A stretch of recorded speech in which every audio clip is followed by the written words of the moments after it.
Tal vez en la opinión de cada uno de nosotros puede estar, somos una pequeña asamblea, no merece la pena predicar así. Tenemos muchos telespectadores que están pendientes de esta homilía y de esta celebración. Y la palabra de Dios no puede ser sepultada o ocultada. La palabra de Dios tiene que ser proclamada solemnemente y tiene que ser reflexionada, meditada dentro del corazón. En estos días seguimos caminando con los libros sapienciales, uno de ellos el libro del Eclesiástico. Creo que esta lectura de hoy, Eclesiástico 2, 1, 11, es una lectura que tiene que empapar nuestra vida. Como decir, es toda una seguridad, fortaleza en nuestra vida de creyentes. Y cuando nos dice el texto, endereza tu corazón, mantente firme y no te angusties en tiempo de adversidad.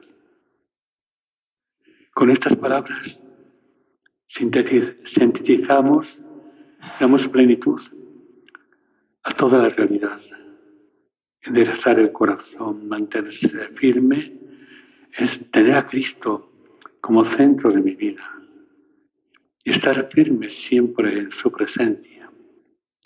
No preocuparse de las angustias de tiempo de adversidad, porque todo acontecimiento no es para hacernos sufrir, sino toda la realidad es para sacarnos del pecado de nuestra vida y restaurar en nosotros la grandeza de Dios. Dice el texto, es maravilloso. Todo lo que te sobrevenga, acéptalo y sé paciente en la adversidad y en la humildad. Es que esto es maravilloso.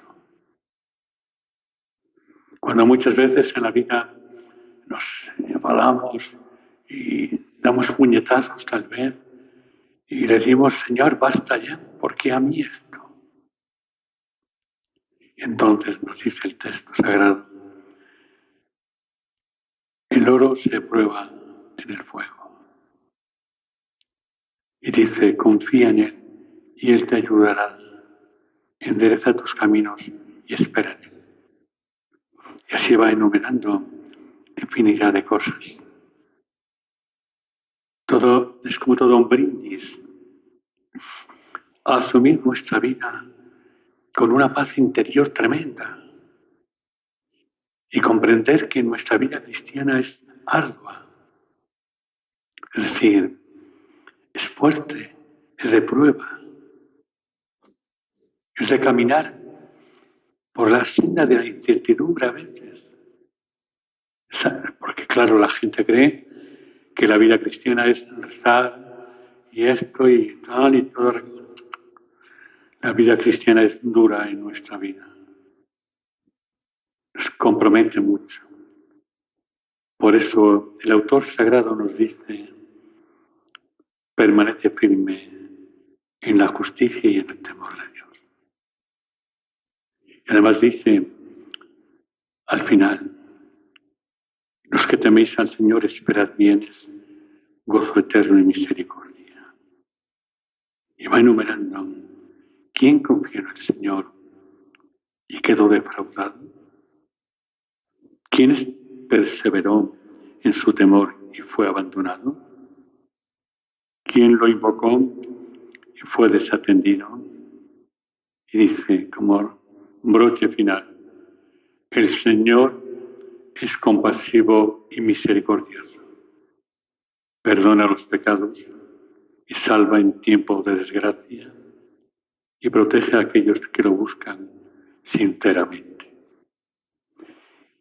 Es una lectura muy provocativa y además muy actual para desmontar tal vez una religiosidad de querer comprar lo sagrado, una religiosidad de querer hacer de Dios un Dios a nuestra medida, una religiosidad tal vez, de querer hacer de la Virgen una especie de decoración en nuestra vida. Creo que esto es importante. Este libro del Eclesiástico, cuando nos dice el Salmo, que es muy bello, encomienda tu camino al Señor y Él actuará. Os dije que la vida cristiana es ardua, es de lucha, de prueba, de todo esto. Y la vida cristiana también es, lo dice el texto, donde tenemos males, pruebas, que no son castigos. Una prueba en la vida es tal vez para salir de esa monotonía de tu vida, para recuperar lo que tú eres. Cuando vemos que la vida nos va dando fuertes golpes, da la impresión de que Dios está ausente. No. El Señor vela. Dice aquí, por los días de los buenos. Y su herencia durará para siempre. El Salmo responsorial. Y la frase del Salmo responsorial es maravillosa. En medio del Salmo, apártate del mal y haz el bien. Esta es un punto de reflexión. ¿Cuánto mal hacemos? Sobre todo con la lengua. ¿Cuánto mal? ¿Cuánto mal? ¿Cuánto mal? Qué pena que un lugar de paz que debe ser garabandal lo embadurnemos con la maldad de nuestros corazones. Cuando el Señor nos dice a través de su palabra, apártate del mal y haz el bien. Esta es la realidad. Tú y yo queremos cambiar el mundo. Queremos cambiar la iglesia. No, cámbiate tú. Me tengo que cambiar yo y el mundo cambiará. Me tengo que cambiar yo y la iglesia cambiará. Por eso no olvidemos esto. Apártate del mal y haz el bien. Esta lectura que hemos escuchado del libro del Eclesiástico, de los sapienciales, nos despierte a toda esta grandeza de un Dios de amor, un Dios Padre, que es atento y que nos dice a través de su palabra. Hablábamos el otro día de la sabiduría de Dios. Esto es la sabiduría. Calar hondamente su palabra y nos dice esta realidad con su palabra. Que Él siempre, en la vida cristiana es ardua, es una lucha. No es comprar oraciones, encender velas, ir a los pinos. Todo. No, no. La vida cristiana es ardua, es con un esfuerzo interior, superando pruebas en este momento tan crítico de la historia. Y en segundo lugar, la vida cristiana conlleva pruebas, luchas, sufrimientos. ¿Para qué? Para desterrar de mí todo aquello que es pecado. Restaurar en mí toda la paz del Señor. Y en tercer lugar, la vida cristiana es también paz en Dios. Aquellos que perseveran en el Señor encontrarán la paz de este Dios que nos dice el texto sagrado del libro del Eclesiástico. Y el Evangelio que hemos proclamado, hemos oído tantas veces igual, donde Jesús va instruyendo a los discípulos. Les va diciendo la cara y la cruz del seguimiento que hemos dicho. La cara y la cruz, sabemos.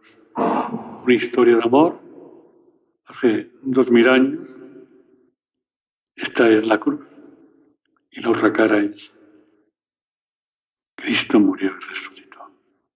para que tú y yo también resucitemos con Él. Él va explicando y los discípulos van a lo suyo. ¿Cuál es? Planteando saber quién es el primero en el reino que Dios va a implantar, que Cristo iba a implantar. Por eso el Señor, cuando están en casa, les pregunta: ¿qué discutís por el camino? No dijeron nada y ellos por el camino habían discutido esto. Habían olvidado que Cristo les había dicho anteriormente que el Hijo del Hombre va a ser entregado en manos de los hombres y lo matarán. Y dicen: y después de muerto, a los 3 días, resucitará, que este es el carisma de la fe. Lo habían olvidado. Y entonces por eso discuten a ver quién es el más importante, quién ocupa el primer lugar. Y el Señor le dice: el que quiera ser el primero, el más importante, sea el primero de todos, sea el último y el servidor de todos.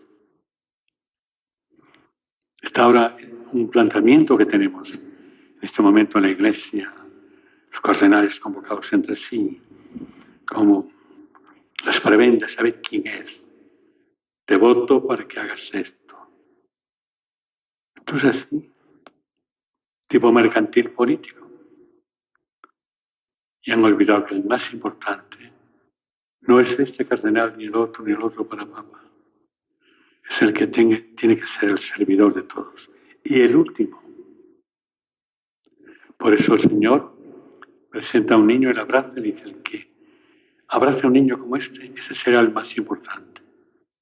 Porque los niños, en tiempo de Jesús, eran no tenidos en cuenta, que eran una carga para una sociedad pobre tal vez y políticamente difícil. Fijaros bien cómo se repite la historia. Los niños se estorbaban y los niños se estorban hoy. Por eso las máquinas abortistas. Yo no puedo tener un niño. No estoy preparada. Pero usted estaba preparada para lo otro. Claro, ¿me comprendéis? Esta es la realidad. Y creo que hay Jesús porque los fariseos, los escribas, los saduceos, los herodianos, todos estaban al poder. Para ellos el poder era dominar Jerusalén. Por ese motivo no comprendieron la figura de Jesús, los poderosos. Y Jesús les ha establecido. Hoy en la Iglesia corremos este riesgo. A ver quién es el próximo Papa que valga más que este. Y claro, el problema grande, queridos fieles, que el Espíritu Santo le tienen guardado en la escobero de la Iglesia. Porque quien maneja la Iglesia es el Espíritu Santo.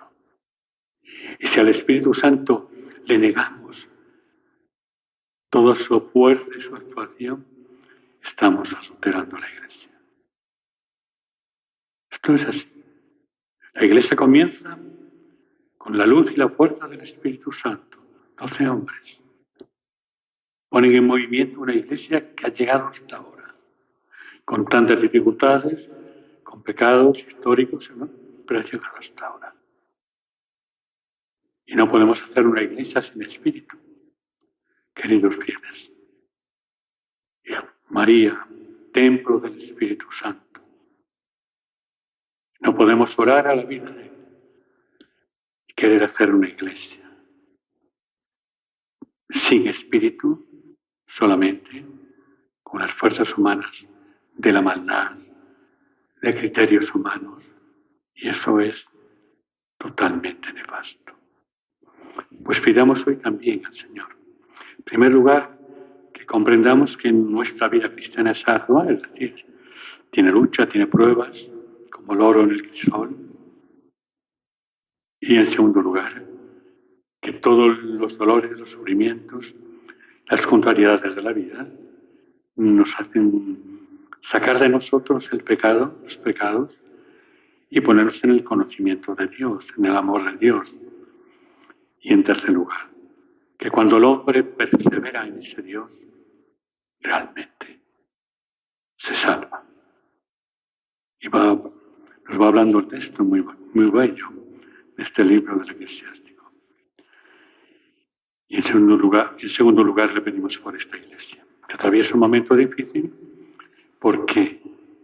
Porque da la impresión que al Espíritu Santo le tiene secuestrado. Le tenemos secuestrado. De pie.